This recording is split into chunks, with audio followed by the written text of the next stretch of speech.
안녕하세요. 대한민국 조계종 남양주 성관사 성진입니다. 이렇게 우리 헬로 붓다 TV를 통해서 여러분들을 만나는 것은 오늘이 또 처음인 것 같습니다. 오늘부터 우리 삶의 이야기, 또 그 속에서 또 가지고 있는 고민에 대한 이야기를 저와 함께 이야기하면서 풀어가 보도록 하겠습니다.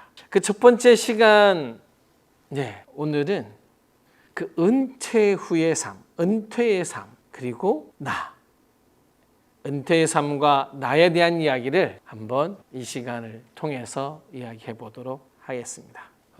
사실 이 은퇴란 단어가 언제부터 우리 사회에 큰 화두가 되었을까요? 제가 기억하기로는 은퇴라는 것이 개인의 삶에 굉장한 영향을 주는 큰 사건으로 자리 잡은 것은 제가 느끼기에는 IMF 이후인 것 같습니다. IMF를 통해서 이제 40대 퇴직의 문제가 삶의 문제로 가게 되고, 그 퇴직 이후의 삶에서 벌어지는 많은 이제 현상적인 문제들이 우리 사회 속에서 주고받다 보니까 아마 우리 불자님들 속에서도 은퇴, 퇴직, 은퇴 이 단어들이 굉장히 마음속에 깊이 와닿아 있는 시간이 아닌가 하는 생각이 듭니다.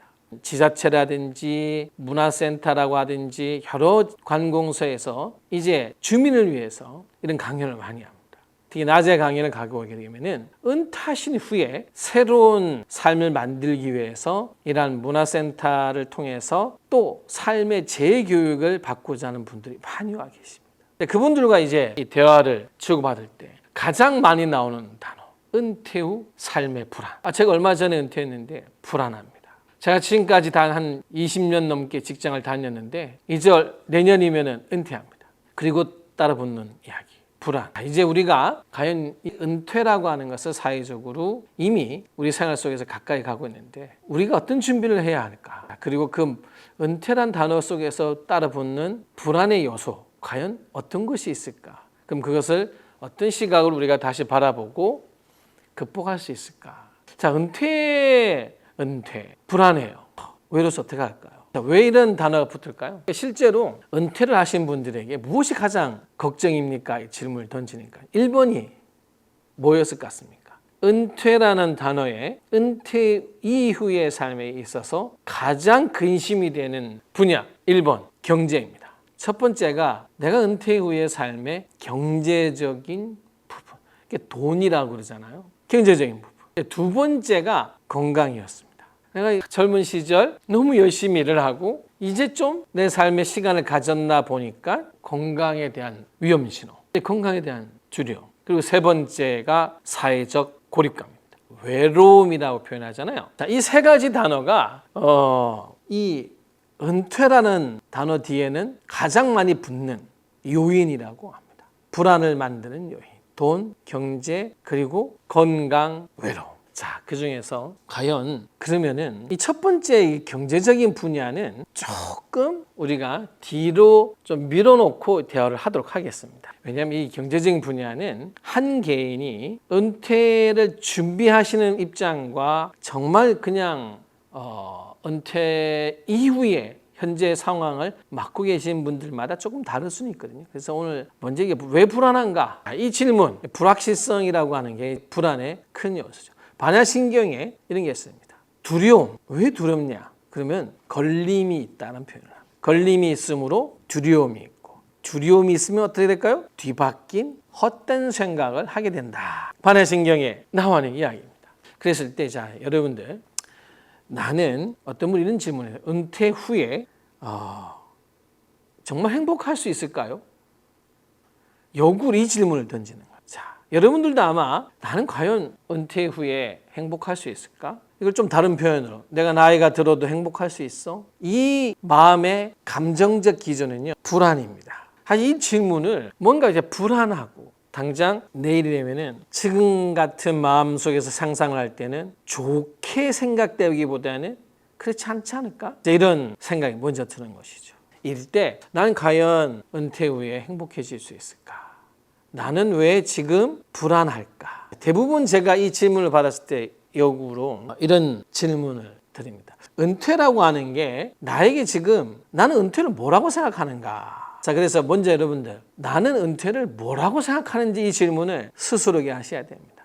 왜냐하면 그냥 은퇴하고 나면 나 어떻게 될까? 던지는데 그럼 은퇴를 내가 어떻게 생각하고 있는 거야? 먼저 이 단어에 대한 나의 생각이 정의되어 있지 않고 나는 어떻게 그걸 받아들여 인지하고 있는지를 알지 못하면 그 뒤에 붙는 많은 생각들은 여기서 좌우됩니다. 말씀드린 대로 불안한 심리에서 은퇴를 바라보면 은퇴란 단어 꺼내는 순간 이어지는 대부분의 사고는 부정적인 질문을 하거나 부정적인 답을 내올 겁니다. 만약에 나는 은퇴 이 단어를 생각하면 이제 좀 쉴 수 있어. 나 은퇴하고 나면은 내가 이런 하고 싶었는데 너무 좋아. 나 이제 좀 이거 끝나고 나면 구애받지 않고 나 이렇게 해볼래. 이런 마음을 가진 분이 은퇴를 떠올릴 때 이 단어 뒤에 붙는 생각과 질문이 어떤 거겠습니까? 아마 대부분은 긍정적인 내용의 질문을 스스로에게 던지고 그리고 그 질문에 답을 하려고 할 겁니다. 자, 그래서 제가 많은 분들을 만날 때 항상 이런 걸 합니다. 질문을 하시는데 질문이 그걸 닫힌 질문이라는 표현을 하기도 하고 질문이 답이에요.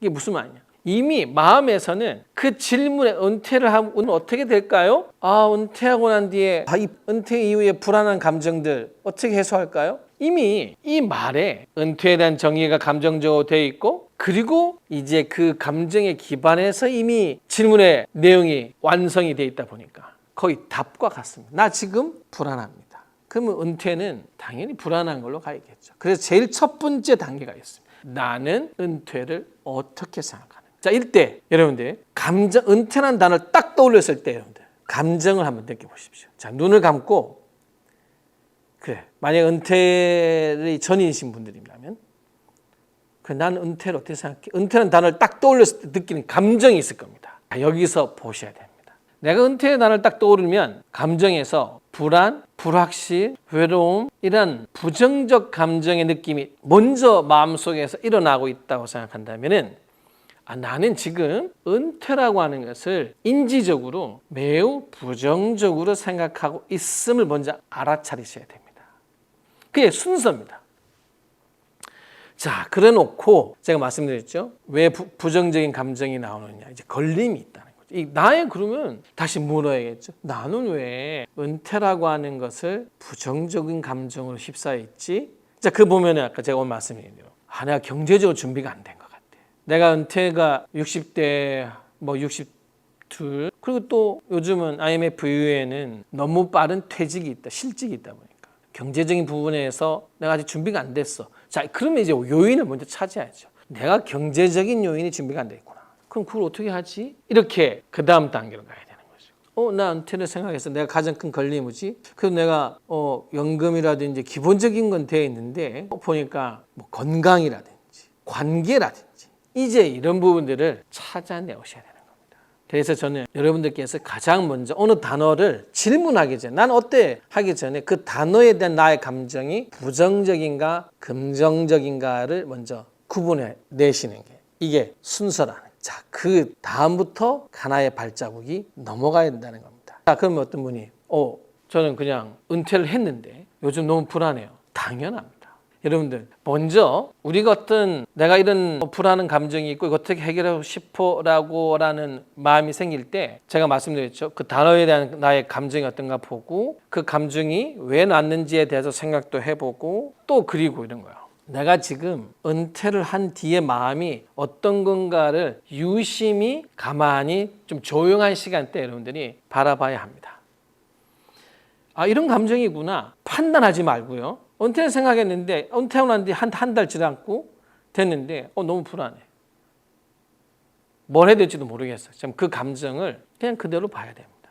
보고 있어야 돼. 그리고 한편 생각해야 돼요.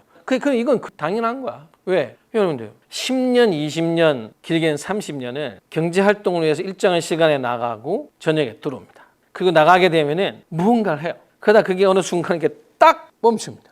근데 이 멈추는 기간이 계속될 것 같아요.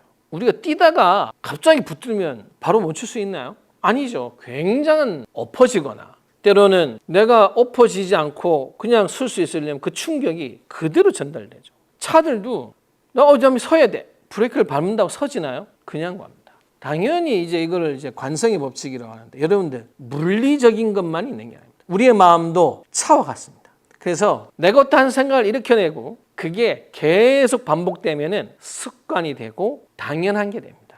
그런데 갑자기 어느 현상과 상황에 의해서 멈추자. 멈출 수가 없겠죠.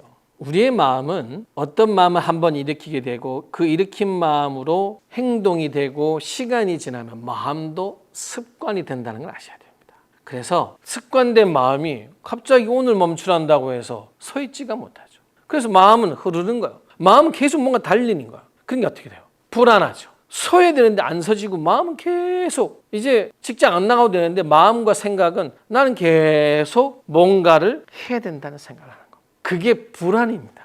여러분들 그게 불안인 겁니다.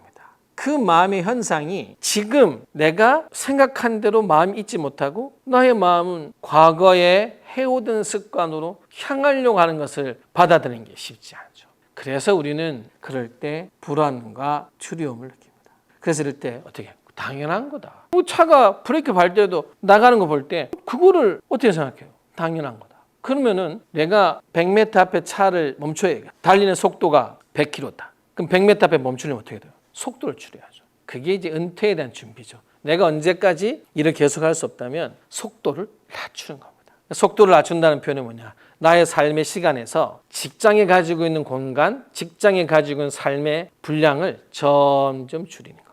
점점 줄여서 정말 멈춰야 될 때는 속도가 늦은 거예요.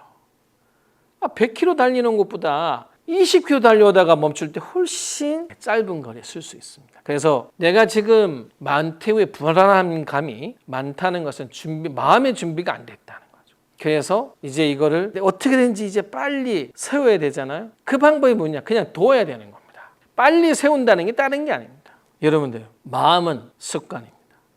그 무슨 말이냐? 경제적인 큰 어려움이 없고 그냥 내가 불안감이 있다면 처음에는 달려오는 속도 때문에 마음이 계속 흘러가서 불안한데 이걸 계속 그냥 그래 그럴 수 있어 당연하지 내가 뭔가 20년 30년 일을 했는데 지금 갑자기 안 하려고 하니까 이런 마음 드는 거야. 누구나 그래. 내가 아직 쓸 준비를 많이 못한 거야. 그냥 이렇게 바라봅니다. 그러면 처음 일주일, 한 달, 두 달, 세 달 마치 차가 서는 시간이 거리가 점점 멀어지면 속도가 계속 줄어서 멈추듯이 얼마 가지 않아서 그 불안이 다시 편안함으로 옵니다.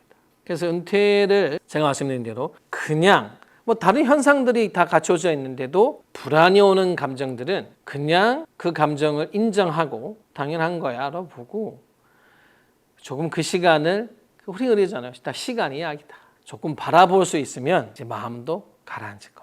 자, 여기서 그 가라앉는 시간을 이제 어떻게 보내야 되느냐라고 할 때 제가 첫 이야기를 할 때 은퇴 후 불안합니다. 그리고 은퇴 후 제가 행복해질 수 있을까요? 라는 질문을 하시는 분들 마음엔 불안이 있다고 했잖아요. 자, 은퇴 후 행복해질 수 있을까요? 이 질문을 딱 던질 때 여러분들 지금 나는 다시 물어야 됩니다. 내가 나이가 되면 행복해질 수 있어? 그때도 괜찮을까? 이 질문을 하는 그 순간에 질문을 다시 듭니다. 지금 나는 나의 삶에 얼마나 만족하는가? 지금 나는 미래의 행복에 은퇴 후 삶의 행복을 걱정 안 하고 있는 그 시점에 나는 마음이 어떤가? 먼저 그걸 물어보십시오. 생각은 감정에 따라 일어납니다. 생각의 감정을 불러일으킨 것 같지만 여러분 대부분은 감정이 생각을 불러옵니다. 그래서 이 질문 항상 미래에 대한 질문 은퇴 후의 삶의 질문 내일 괜찮을까 하는 질문을 던질 때 그 질문을 던지는 그 순간에 나는 얼마만큼 만족하고 있는가 바꾸고 말하는 거죠. 난 그럼 지금 행복해? 은퇴 후에 행복할 수 있을까? 이 질문을 떠오른다면 나는 지금 행복한가? 이 질문을 먼저 던지는 항상 여러분들 은퇴 후의 삶의 불안이라든지 두려움은 당연하게 받아들이는 마음 자세를 먼저 갖고요. 그리고 은퇴에 대한 생각을 나는 어떤 감정이 올라오는가에 대해서 바라봄이 있어야 되며 그리고 내가 내일에 대한 은퇴 이후의 삶에 대한 불안과 두려움의 질문을 던질 때는 지금 나는 나의 삶에 얼마나 만족하는지를 또 먼저 짚어야 됩니다. 그렇게 지금 있는 그 순간의 질문으로 다시 돌려서 자신에게 물을 때 이 질문에 대한 나는 왜 이 질문을 던질까? 그리고 말씀드린 대로 나의 마음의 걸림은 어떤 거야? 어떤 걸림이 나를 두렵게 하지 볼 수 있는 첫 번째 단계가 만들어지게 되는 겁니다. 이어서 제가 한 가지 이야기를 들려드리도록 하겠습니다. 행복을 걱정하는 대부분의 사람들은 행복에 대한 정의를 먼저 묻지 않는답니다. 되게 이상하죠. 여러분들 저기 나 밭에 참외를 찾으러 가야 돼. 참외라는 게 정확하게 알고 찾는 거잖아요. 근데 여러분 질문을 나는 행복해야 되는데 행복해질 수 있을까? 근데 그분들에게 대하여 행복이 뭐죠? 행복이 뭐예요? 대답을 바로 못합니다. 그냥 편안한 거 아니에요? 행복이 편안하다. 그거나 그마나 그런 정의를 나름대로 갖고 있다면 그분에게서 행복은 편안한 거죠. 근데 여러분들 정작 나는 이 질문을 행복해지고 행복할 수 있을까라고 던졌는데 행복이 뭔지를 정확하게 몰라요. 그러니까 마치 밭을 가는데 저 과수원에 가는데 참외가 어떻게 생긴지를 모르는 거예요. 누가 참외가 맛있다고 그러는 거야. 야, 참외 맛있다. 지금 참외 먹으러 가야 되는데. 근데 물어봐요. 너 참외 끓여봐. 못 끓여요. 너 참외 먹어본 적 있니? 무슨 맛이야? 모르겠는데. 그렇기 때문에 행복을 말하시는 행복에 대한 두려움을 행복에 대한 두려움이라고 표현하는데요. 은퇴 후의 행복에 대한 역시 질문에도 마찬가지입니다. 그러면 나는 행복을 나에게 뭐라고 생각하고 있어? 그래야 찾을 거 아니야. 은퇴에 대한 정의? 난 어떤 감정일까? 그럼 내가 행복해지고 싶다. 그럼 넌 행복을 지금 뭐라고 생각하는가? 이제 행복을 난 뭐라고 생각하는 거야? 이 질문을 역시 또 던지는 겁니다. 그런 질문을 여러분 스스로들이 자꾸 이제 던질 시간이 왔어요. 왜냐? 지금까지는 그건 고민 안 해도 때 되면 나가야 돼요. 출근해야 돼요. 내가 일을 한 건지 회사가 나를 일을 시킨 건지 혼돈의 순간이 오죠. 그냥 계속 하다 보니까 그냥 하는 거예요. 그냥 가면 이 시간에 나 이 일을 해야 되고 6시나 5시가 됐다 끝났다고 그래요. 집에 가라고 그래요. 그냥 그렇게 마치 누가 우리 런닝머신이라고 이렇게 빨리 달려주잖아요. 이게 내가 뛰는 건지 벨트가 돌아서 뛰는 건지 어느 순간에 되면은 그냥 뛰고 있는 거죠. 이런데 이렇게 되다 보면은 우리 스스로들이 내가 어디를 정확하게 가려고 하고 있고 왜라는 질문을 하는 것이 매우 두렵게 되고 싫습니다. 귀찮죠. 이런 생각해야 돼. 이런 생각 가는 순간 답답해지고 바로 그것은 여러분들이 스스로들이 마치 참외를 모르면서 참외 찾으러 가. 남들이 참외 달다고 하니까. 근데 그걸 막상 물었을 때 당황함이 오는 것처럼 마찬가지입니다. 그래서 저는 우리 헬로부터 함께 들으신 여러분들에게 가장 먼저 말해주고 싶은 것은 이 질문에 대한 부분. 자신에게 먼저 나는 은퇴를 어떻게 생각하고 행복을 어떻게 생각하고 내가 은퇴가 불안한 감정이라고 하는 불안함의 근거는 난 뭘까를 이렇게 먼저 한번 찾아가서 짚어보는 시간을 먼저 갖는 게 은퇴에 대한 저는 마음의 준비의 시작이라고 생각합니다. 우리는 우리 스스로를 자비스럽게 바라볼 수 있어야 됩니다. 내 자신에 대해서 늘 화내지 않는 마음, 즐거움을 줄 수 있는 마음, 해치지 않는 마음, 그리고 고통을 덜어주는 마음, 그 마음 속에서 분명히 더 밝고 아름다운 나다움의 스스로를 찾아가실 수 있을 겁니다. 오늘 이야기는 여기서 마치겠습니다.